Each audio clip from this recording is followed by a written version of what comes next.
leadership roles at school. A lot of them are just good friends and are part of families where problems do exist, and they take the caretaker role a lot.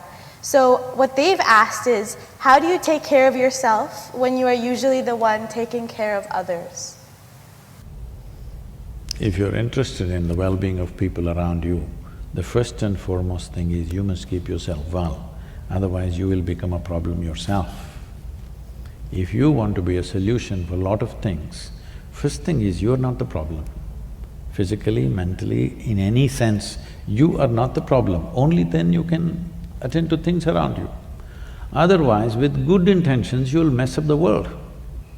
Believe me, good intentions have caused more horrible things on the planet than bad intentions. People have very good intentions, but they're a mess.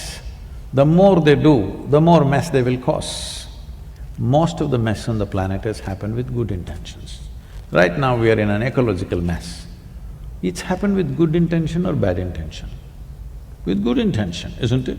They thought they're doing a great thing, but in the end result is something else.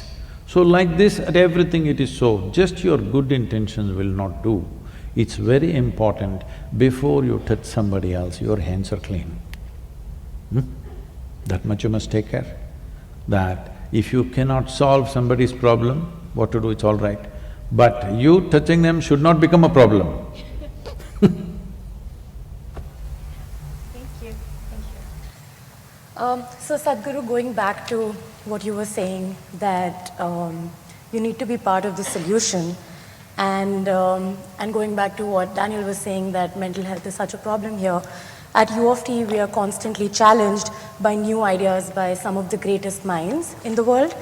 And in such a competitive environment, which I sometimes describe as a roller coaster ride we got onto knowingly or unknowingly, I find myself, and a lot of people in the audience would echo to this, that I'm juggling between dealing with stress and finding internal happiness. I want to understand, how do you live in the moment? How do I cherish my victories or my failures before I move on to the next task in life? That's many questions in one. That's a very typical Indian question.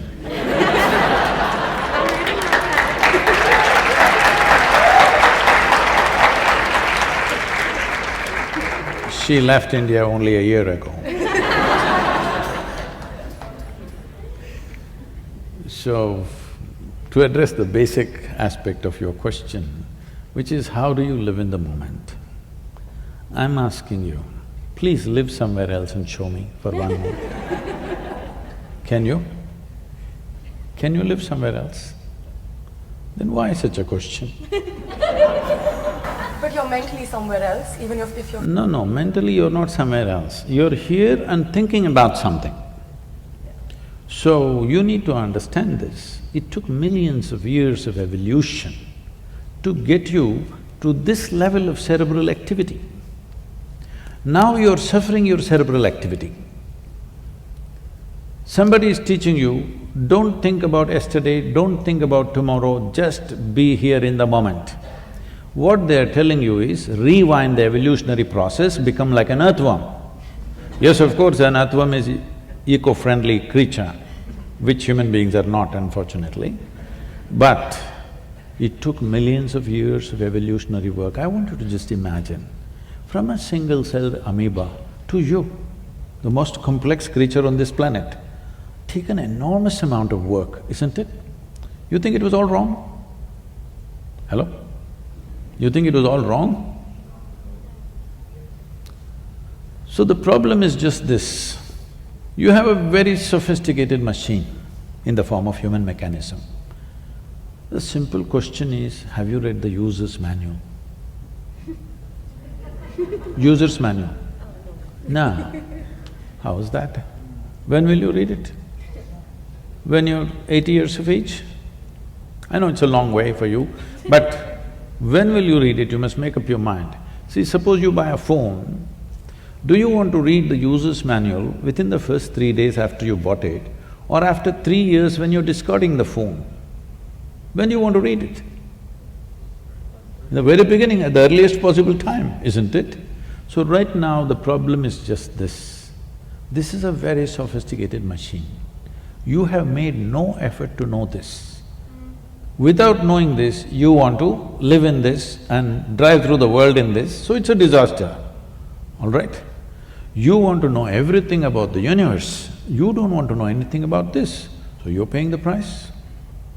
You know where galaxy number 64 is, but you don't know where the hell you are, you're asking, how can I be in the moment?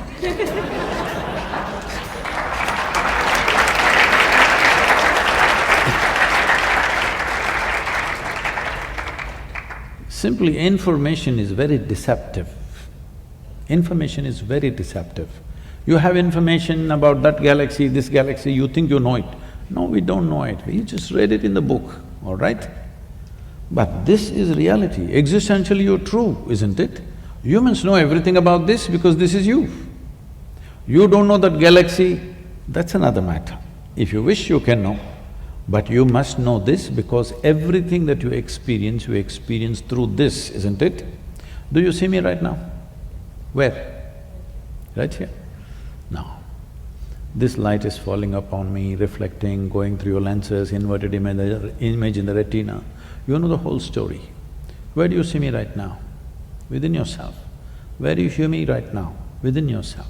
Suppose suddenly I become blurry and hazy, you think something wrong with me or with your vision?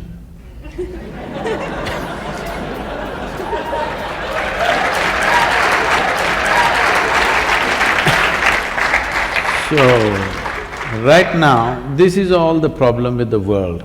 Your vision is blurry and you think there's something wrong with everything in the universe. No, it's your question of your perception, your ability to think, your ability to emote, your ability to hold your balance. This is yours. This is not the world's business. Hello? This is not the world's business. Somebody freaks there, you freak within yourself. Whose business is it? It's your business. If you do not take charge of this one, everything in the universe is a problem, just know this, not one thing.